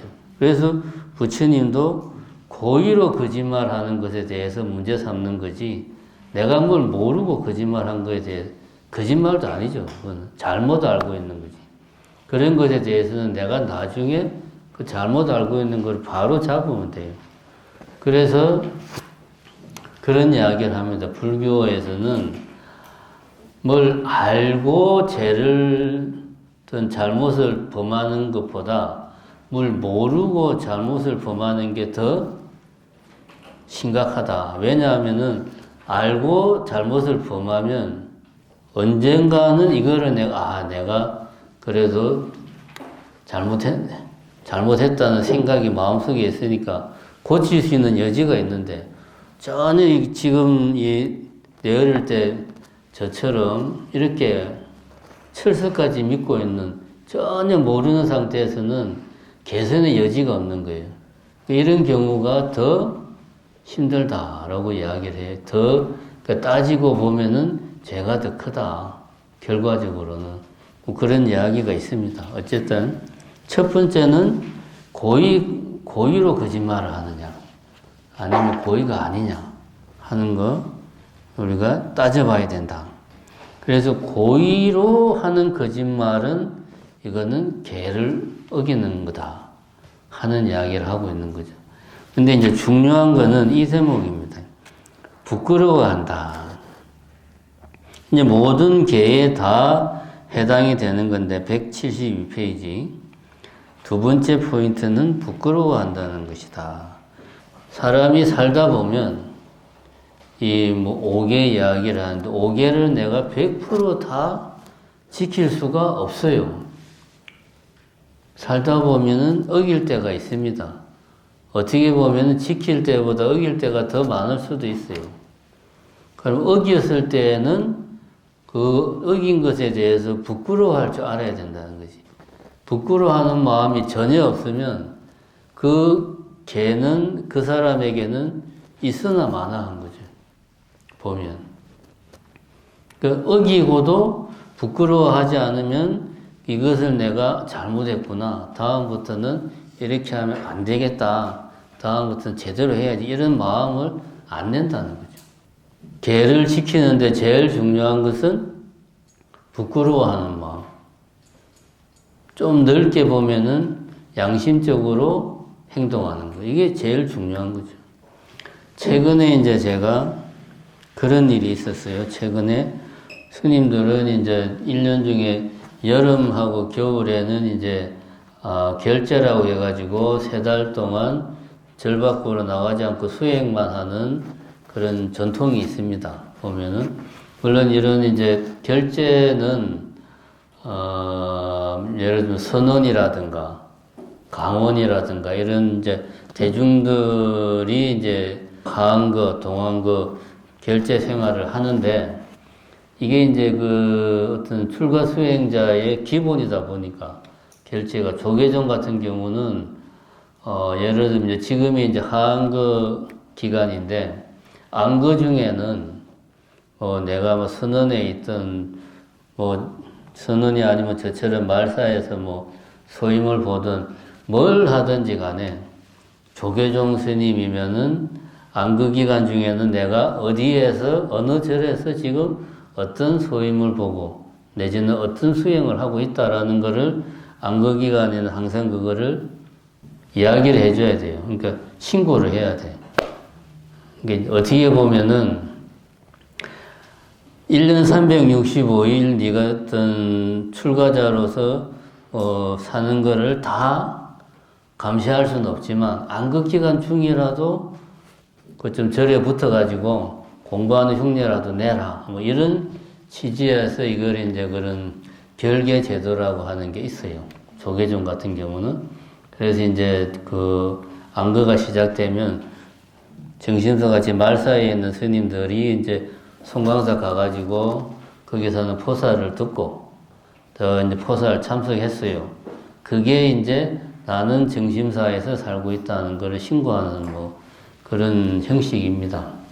그래서 원칙은 다 가야 되는데 지금 우리 정심사에 이제 있는 스님들이 6분인데 그 스님들이 다 가면은 대웅전은 누가 기도하고 비로전도 또 기도해야 되고 오백경도 기도해야 되고 이게 현실적으로 안 되니까 그래서 이제 저 혼자 대표로 가가지고 제가 이제 다른 스님 것까지 다 써요. 종문 쓰고 승려번호 쓰고 종문 스님 사인 내가 하고 근데 이거를 똑같은 필체로 계속 뭐 중요한 종문 쓰면은 안 되잖아. 그러니까 종무소에 가서 내 거 먼저 쓰고 야 총과 정보를 좀 써 이거 해가지고 또 누구 막 전화가 스님 잠깐만 오시오 이거 좀 써주시오. 이제 보통 그렇게 해요. 이렇게 하면 안 되지 이제. 이렇게 하면 안 되는데 그렇게 합니다 이제. 저는 뭐 이렇게 계율을 투철하게 지키는 사람이 아니라 그래서 이제 요번에도 이제 며칠 전에 송광사 갈 일이 있어가지고 그 이제 뭐 쓰고 뭐 이제 하는데 마침 거기 그 대만에서 계율 공부를 10년인가 하는 스님이 있어요. 10년 동안 대만에서 계율만 연구하고 공부하고 들어온 스님이 최근에 사회국장한테 그 스님이 이제 성담으로 따지면 내 밑에라. 또 족보로 따지면 내 조카야. 그 스님 일로 와. 이거 좀 써, 이거. 스님, 그거는 하면 안 되는데. 안 되지, 당연히. 안 되는데 빨리 써. 하면 안 됩니다, 스님. 그래, 내가, 그래, 니 잘났다. 그래, 니 뭐, 대만에서 계율 열심히 한다는. 그래, 알았어. 하지마. 그래, 이제 막 다른 사람 불러가지고 이제 채웠는데, 그러니까 이제 이런 거죠, 이제. 엄밀하게 따지면 그 스님 같은 경우는 이제 양심이 어긋나는 행위는 그것이 크든 작든 하면 안 된다라고 하는 게 확실하게 있는 거예요. 그러니까 그 스님이 맞고 내가 틀린 거죠. 근데 나는 워낙 계율 정신이 희박하다 보니까 그냥 뭐, 어쨌든 그런 이야기를 하는 겁니다. 개를 어겼을 때 부끄러워해야 된다. 이런 말을 하면서도 내가 생각해도 좋은 얘기긴 한데 그 당사자가 내 자신이라는 게 좀 그렇긴 합니다만 뭐 어쨌든 여기서 부끄러워한다는 거는 그런 겁니다. 그러니까 내 같은 경우는 따지고 보면 나는 종문 스님이 아닌데 종문 스님이라고 사칭한 거잖아요. 굳이 따지면 그러니까 나는 불망어죄를 범한 거죠. 근데 나는 그것에 대해서 부끄러워하지 않지. 그러니까 나는 아마 겨울 하한 것, 동한 것 되면 또 내가 대표로 가서 총무과장 좀 와봐 이거 좀 써 이거 또 막 그렇게 할 거예요. 왜냐?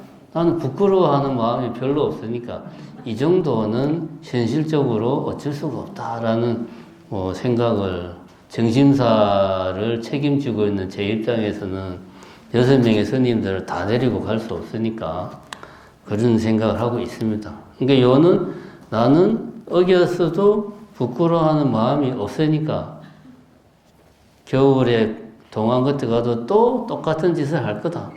어쩔 수 없다. 뭐 이제 그런 이야기입니다, 이게. 그러니까 두 번째 포인트는 이 부끄러워하는 마음이 없으면 사실은 계를 어기더라도 그 계를 내가 어긴 거에 대해서 부끄러워하고 참여하고 그 다음에는 지키고 이런 프로세스가 작동을 안 한다는 거죠. 사실은 제일 중요한 게 부끄러워하는 마음이다. 그 다음에 이제 세 번째는 이제 누가 이제 이렇게 불망어죄를 범하느냐. 여기서는 요 이제 암경에서 요 경전의 이야기에서는 이제 부처님이 출가 수행자를 대상으로 하는 이야기거든요. 제가자들을 대상으로 하는 게 아니고 출가 수행자라면은 농담으로라도 거짓말을 해서는 안 된다. 그래서 만약에 출가 수행자가 농담으로라도 거짓말을 하면은 그거는 마치 여기 요 다음에 173페이지에 나오듯이 라울라야 너는 고의로 거짓말하는 것을 전혀 부끄러워하지 않는 자들의 출가 수행이란 이와 같이 버려진 것에 지나지 않느니라. 물을 버리고 나서 아까는 이제 조금 남은 물을 보여주면서 이렇게 하찮은 거다 라고 이야기하고 그 다음에 이 조금 남은 물을 버리고 나서 그것은 이렇게 버려진 것에 지나지 않는다. 그리고 세 번째 물그릇을 엎어놓고 나서 이 물그릇이 엎어진 것을 보았느냐. 그래서 엎어진 것에 지나지 않는다 라고 이렇게 세 번에 걸쳐서 그것은 조금 남아있는 물과 같고 버려진 물과 같고 엎어진 물그릇과도 같다. 누가? 출가 수행자가 불망어죄를 범하면은 이렇게 하찮고 버려지고 엎어진 것이나 마찬가지다 라고 하는 것을 강조를 하고 있습니다. 그 출가 수행자는 여기서 보면 농담으로라도 거짓말을 하면 안 된다. 그러니까 제가 아까 말한 제 케이스를 놓고 보면 그 우리 송광사 사회국장 스님은 불망어죄를 어기지 않은 거고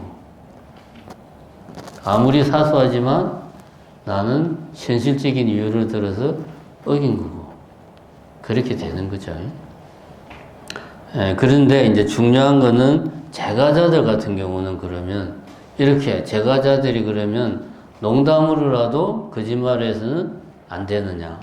뭐 이제 예를 들면 저희 어머니께서 이제 막 운명하기 직전이다.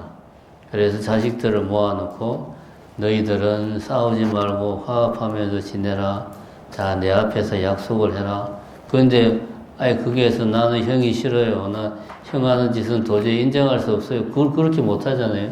지금 이 순간 지금 바로 갈지 말지 지금 절박한 순간인데 그 앞에서 그냥 또 형제들 간에 싸우면 안 되니까 마음에는 없지만 어머니 형제들끼리 화합하고 싸우지 않고 살겠습니다. 당연히 그렇게 이야기를 하죠.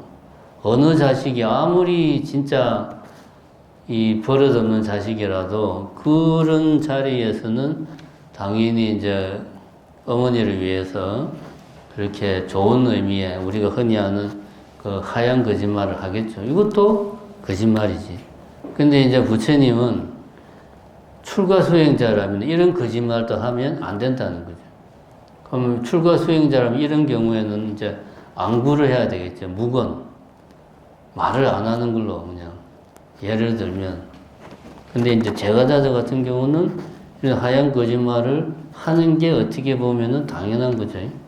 그리고 이제 뭐 일상생활 하는데 사회생활 하는데 직장 상사가 뭐 이런저런 이야기를 하면 그게 대해서 내 생각은 다른데 속으로 그래도 겉으로는 오늘 옷이 참 잘 어울립니다.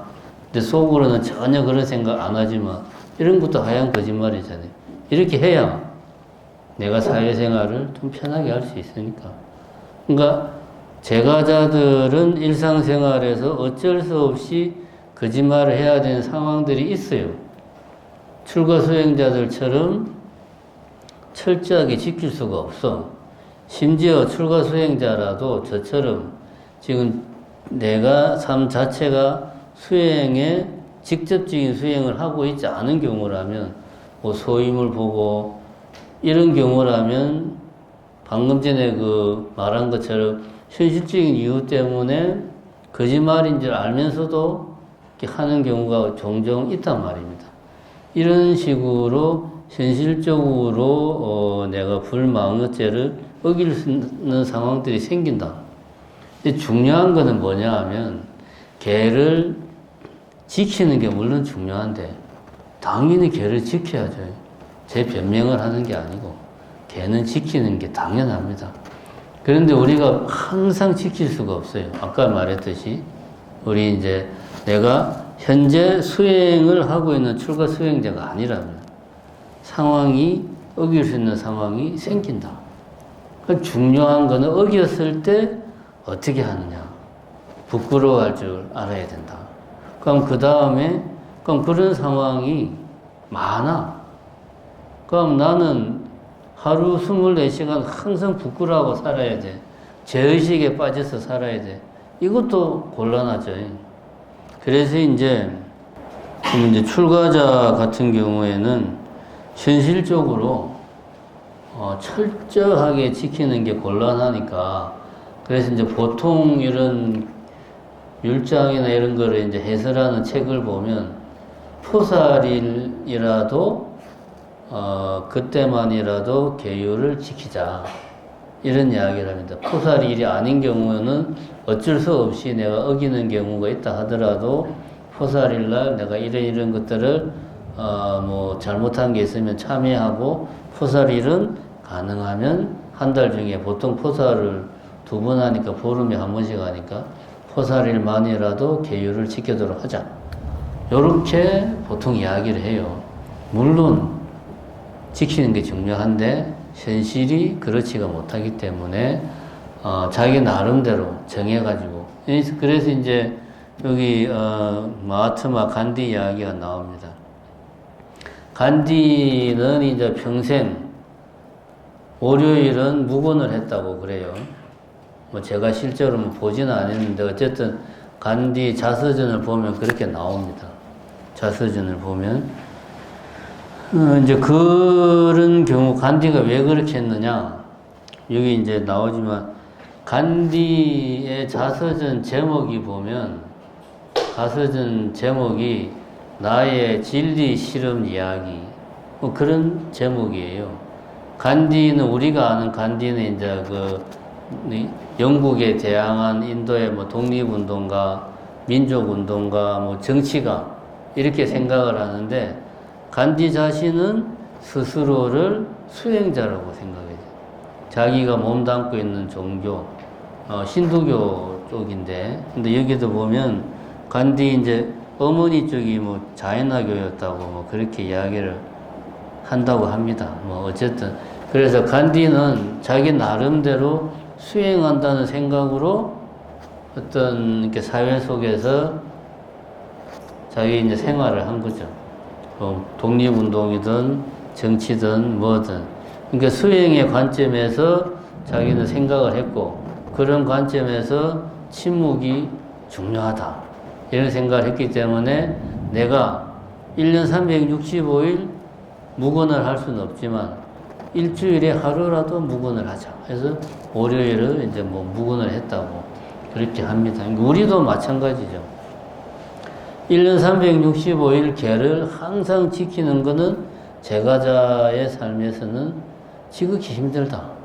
그래서 뭐 간디처럼 뭐 특정한 요일을 정하든가 아니면은 법회가 있는 날 뭐는 최대한 내가 어떤 계를 지키도록 하자라든가 아니면은 포살이 있는 날은 계를 지키자라든가 이렇게 나름대로 좀 자기와의 어떤 그 자기 스스로 현실적인 타협을 하는 거죠.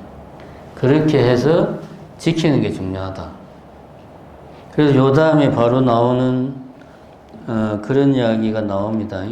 175페이지에 보면 이건 제가 이제 실제로 경험했던 이야기인데 제가 옛날에 송광사에서 원주 살 때 어떤 한 40대쯤 돼 보이는 보살님이 이제 관세음 보살 그 사진 이만한 사진을 갖고 와가지고 이제 저한테 갖고 와서 저한테 그거를 사진을 줘요. 그래서 내가 이걸 내한테 왜 주냐? 그러니까 이 사진을 예전에 어떤 스님한테서 받은 건데 그 우리 집에다가 모셔놨는데 이 관세음 보살님 이 보는 데서 막 부부가 싸우고 애한테 막 성질을 내고 화를 내고 하니까 내가 너무 이 관세음 보살님 보기가 너무 죄스러워서 이건 아니다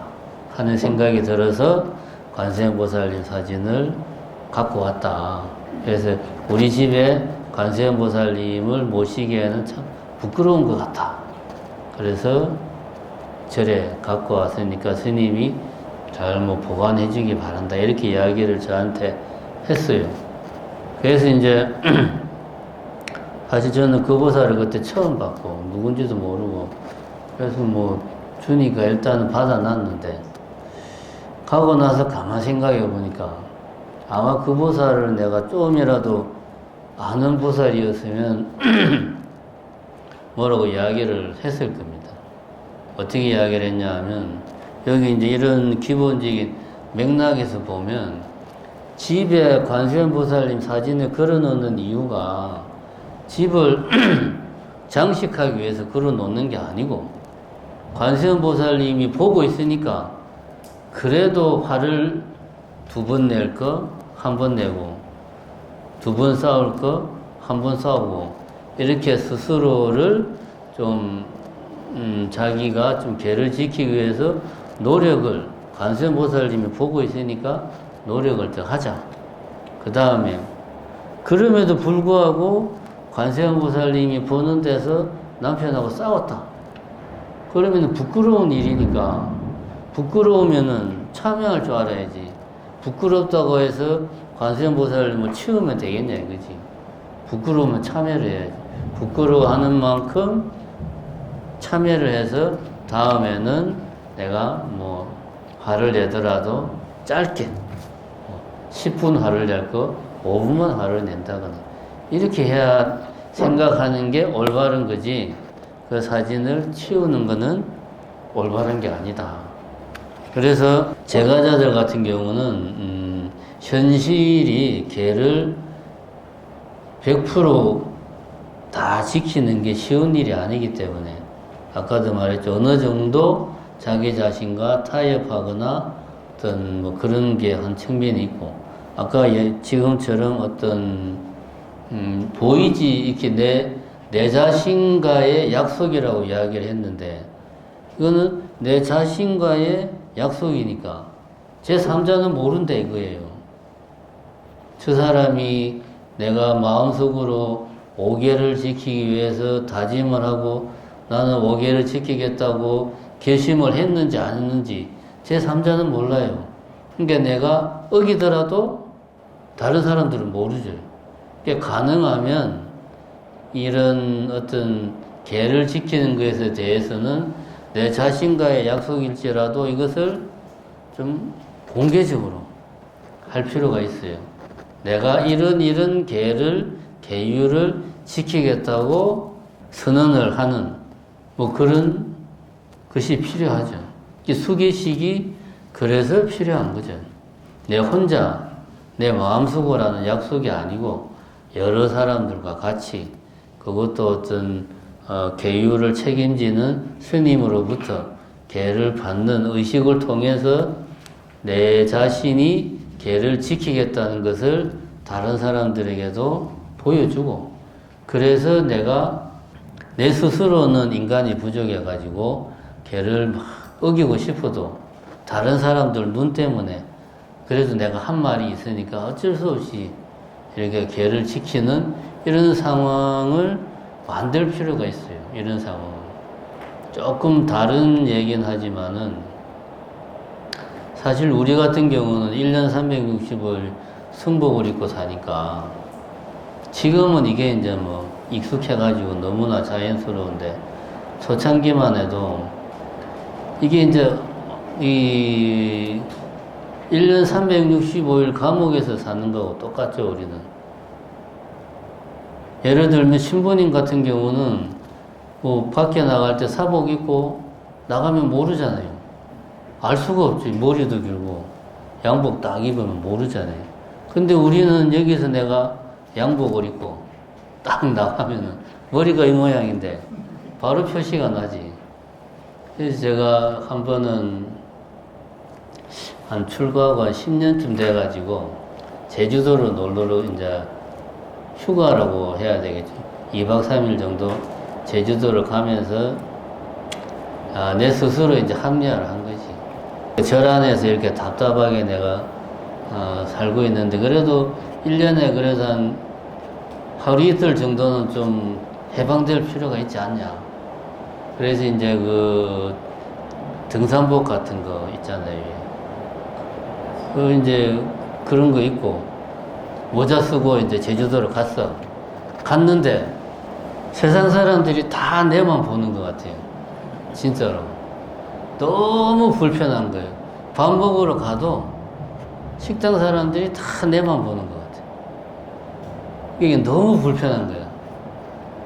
그래서 다시 돌아와가지고 승복을 딱 입으니까 너무 편한 거예요. 다른 사람 시선을 의식할 필요가 없는 거예요.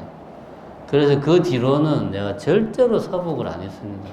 입으라고 해도 안 입어요. 너무 힘들어, 진짜. 이제, 그때 이제 내가 느낀 게 뭐냐 하면, 내 혼자 내 자신과의 약속을 아무도 모르게 내 혼자 하는 것도 물론 중요한데, 이렇게 대외적으로 나는 오계를 지키겠다라고 공표하는 게 그만큼 중요하다는 거예요. 만약에 우리나라 스님들이 머리를 기르는 것을 허용을 한다. 뭐 신부님이나 목사님처럼 그런 걸 허용을 한다. 그러면은 지금 조계종이 어떻게 됐을지는 아무도 장담을 못합니다. 진짜 그죠? 그렇죠. 그러면 딱 쉬는 날은 이제 사복으로 딱 입고 바로 이제 하고 싶은 거 다 하고 또 딱 들어와도 누가 뭐라고 할 사람 아무도 없죠.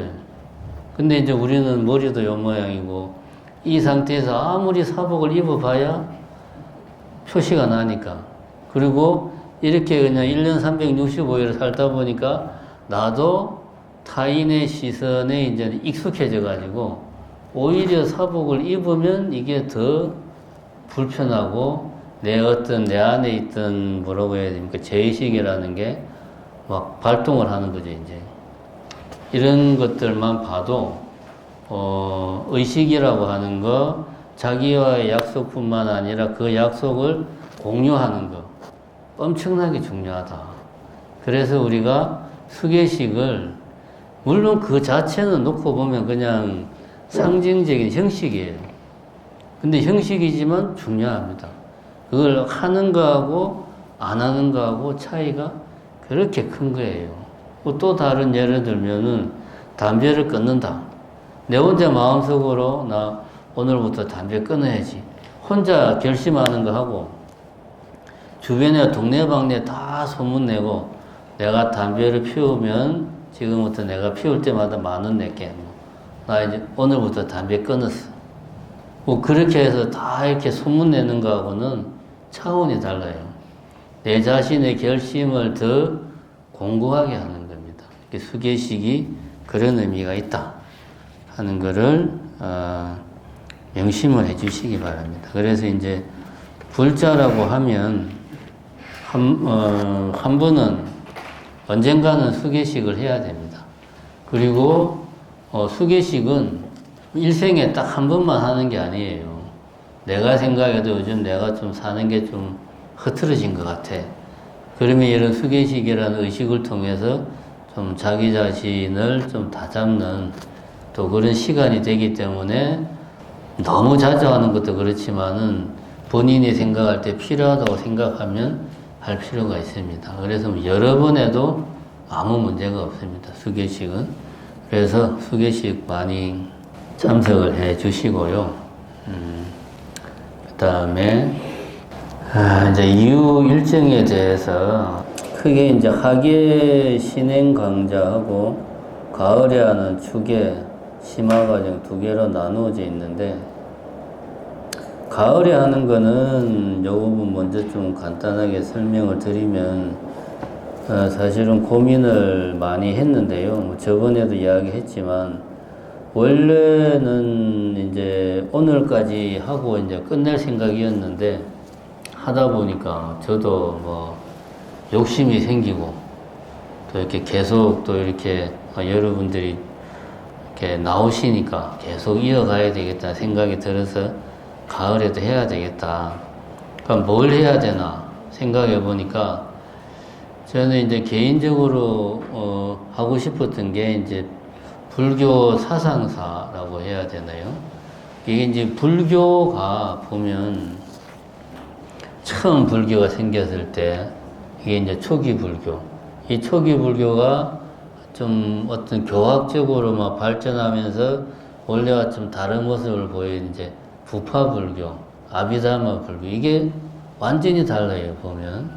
그 다음에 이제 아비달마 불교를 비판하면서 나온 게 대승불교잖아요. 우리가 이제 했던 초기 대승불교.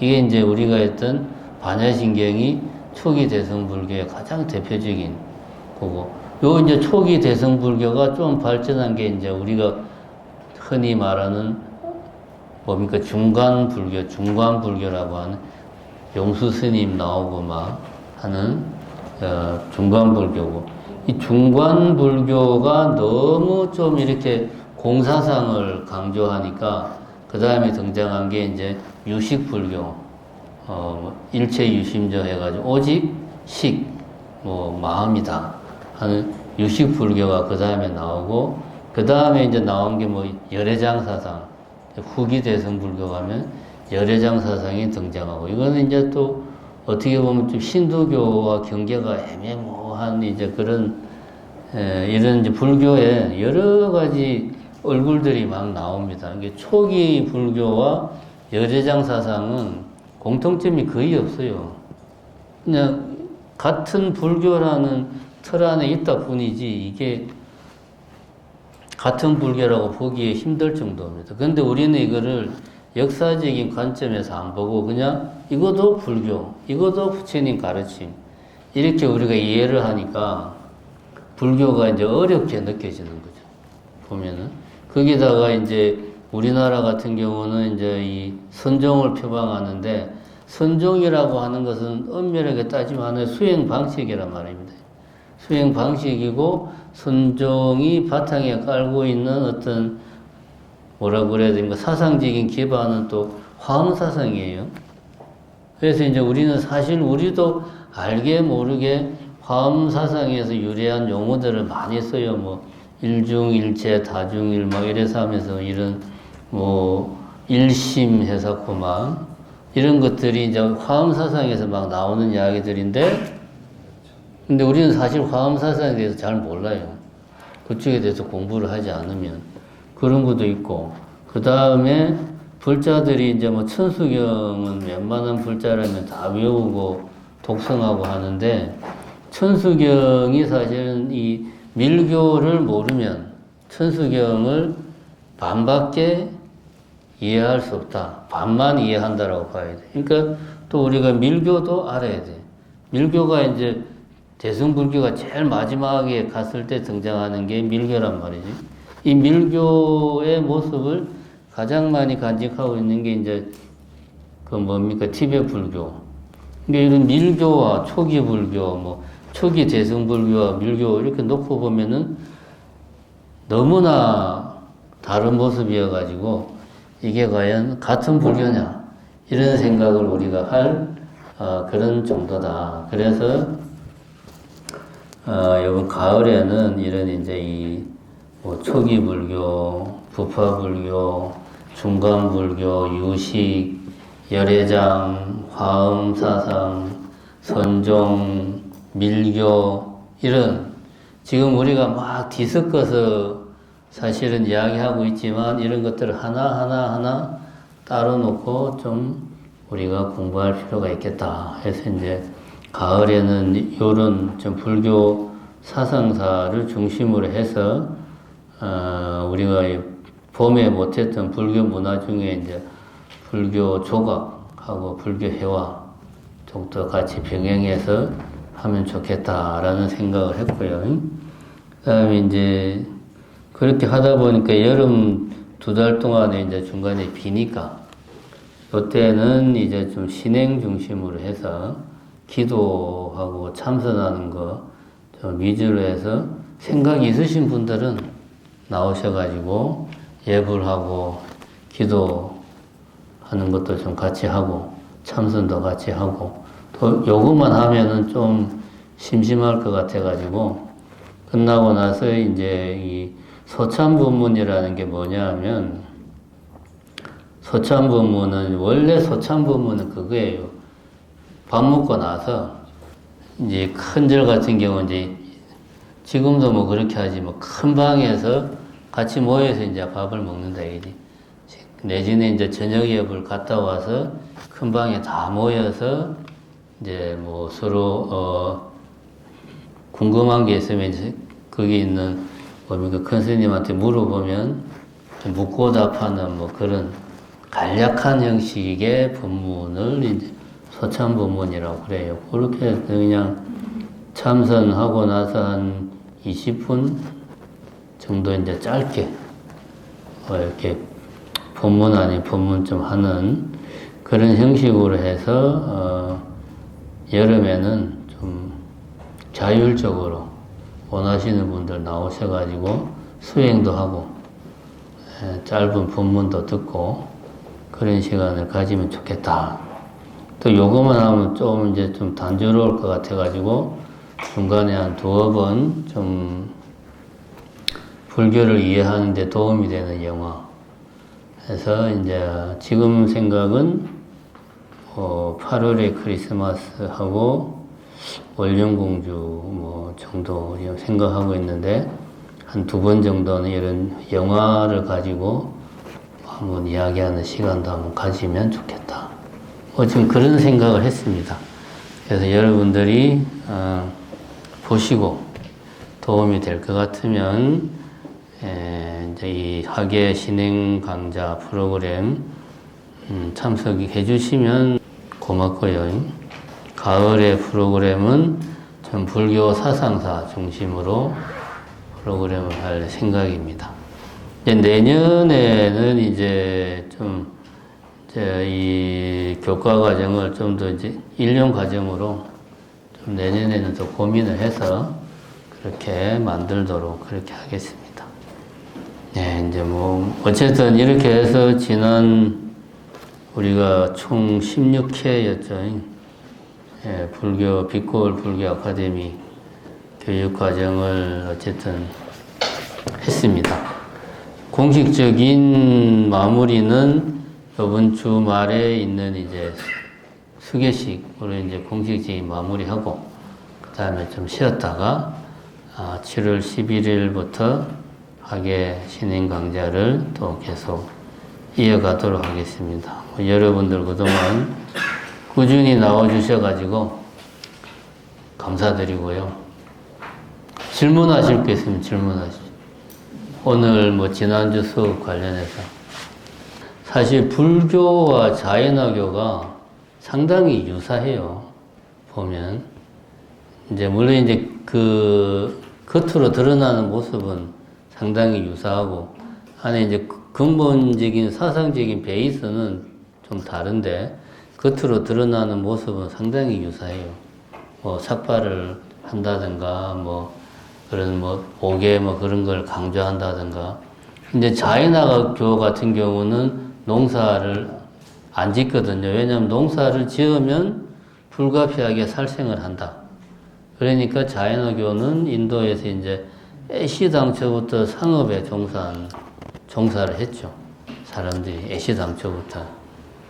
근데 이제 불교 같은 경우는 이제 그런 비슷한 자연학교 쪽으로 불교가 갈 수도 있었어요. 보면 이제 그 누굽니까? 대바다타. 우리가 이제 경전에서는 보통 이제 대바다타가 보면 상당히 나쁜 좀 그런 사람으로 묘사가 됩니다. 어떤 이렇게 막 부처님 몸에 상처를 내고 뭐 이런 좀 어떤 뭔가 자기가 좀 이렇게 대장이 되고 싶어 하고 이렇게 묘사가 되는데 엄밀하게 따지면 그렇다기보다 이제 대바다타와 그 부류는 이제 지금 이야기한 것처럼 계율을 엄격하게 적용을 해야 된다.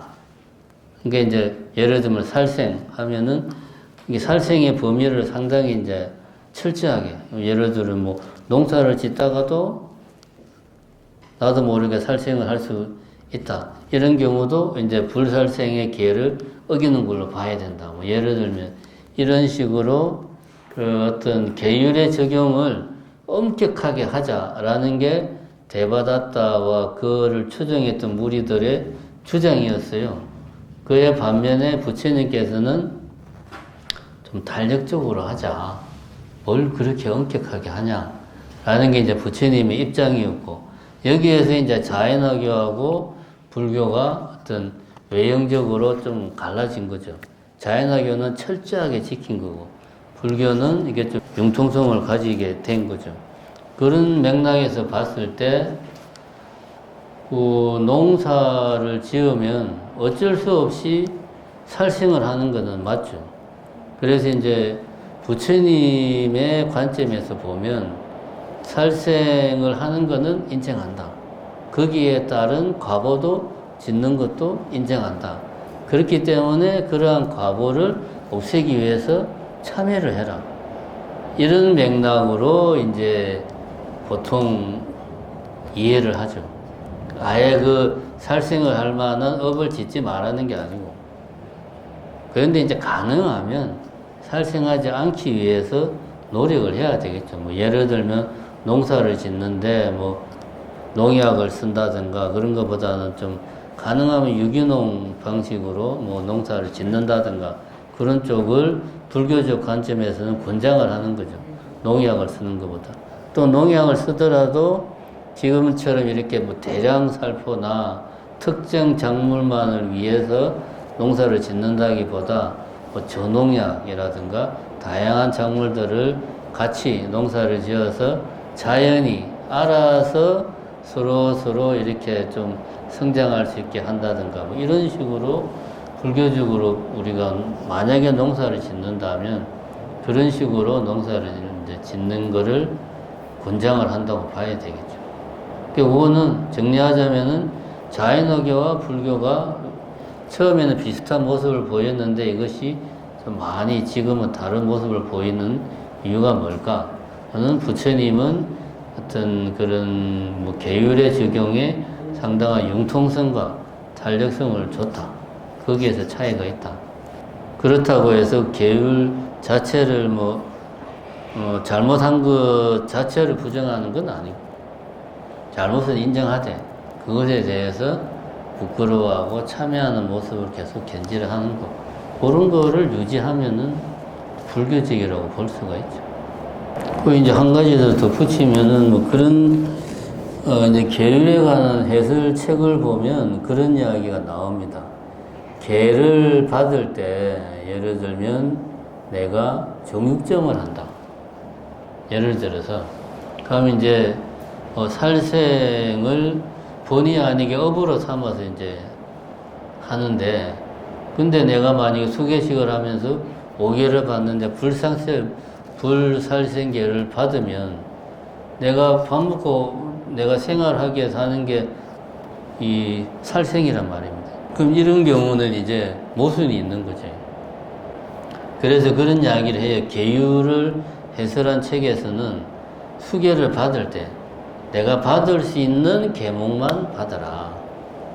내가 아무리 생각해도 불살생계를 내가 실천할 수가 없다. 아무리 부처님이 좀 융통성을 줬다고 해도 아까 말했듯이 그런 경우는 곤란하니까 그런 경우는 이제 불살생계를 뺀 나머지 계율만 내가 이제 수계하는 걸로 그렇게 이야기를 합니다. 근데 이거는 이제 어디까지나 해설서에 그렇게 나오는 거고 실제로 뭐 한 30명, 40명이 수계식을 하는데 내 차례가 왔어. 저는 불살생계는 빼고 나머지만 받겠습니다. 사람, 쟤 왜 저래? 분위기가 이제 그렇게 되니까 보통은 이제 개를 다 받죠. 보면은. 또 그런 측면도 있는 게 사실입니다. 다른 또 뭐 질문하실 거 있으면 하시고. 없으면, 네, 이만 마치겠습니다. 네, 수고했습니다.